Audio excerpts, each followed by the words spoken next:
Hello আসসালামু আলাইকুম viewers, আরও একটি নতুন ভিডিও নিয়ে আপনাদের সামনে উপস্থিত হলাম। আজকের ভিডিওতে মূলত আমি আলোচনা করব লেয়ার সোনালী ব্রয়লার এবং টাইগার মুরগির বাচ্চায় অনেক সময় দেখা যায় চোখ দিয়ে পানি ঝরে এবং মুখ একটু করে ফুলে যায়। সেক্ষেত্রে আপনাদের কি করণীয়?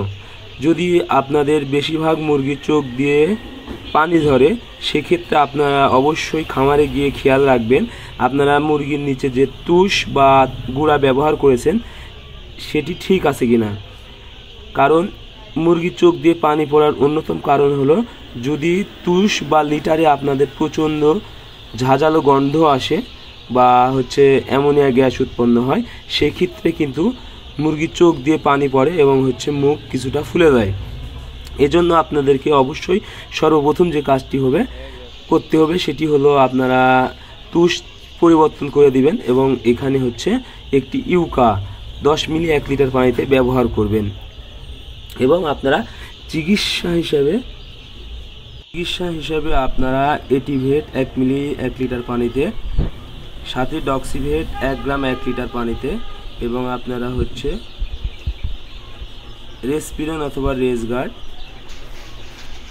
1 গ্রাম 1 মিলি 1 লিটার পানিতে ব্যবহার করবেন। এটি যদি আপনারা 5 থেকে 7 দিন যদি ব্যবহার করতে পারেন, আশা করি এই প্রবলেমটা ঠিক হয়ে যাবে।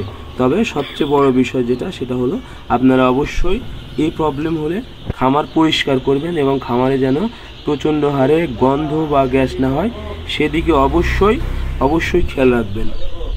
আপনারা যদি এভাবে খামার পরিষ্কার করতে পারেন এবং এই যে ওষুধগুলো বললাম ওই ওষুধগুলো যদি 5 থেকে 7 দিন চালাতে পারেন, আশা করি আপনাদের এই প্রবলেমটা ঠিক হয়ে যাবে এবং মুরগি পুরোপুরি সুস্থ হয়ে যাবে। তো আমাদের এরকম ভিডিও আরও পেতে আমাদের চ্যানেলের সাথেই থাকুন এবং লাইক কমেন্ট শেয়ার করে দিন।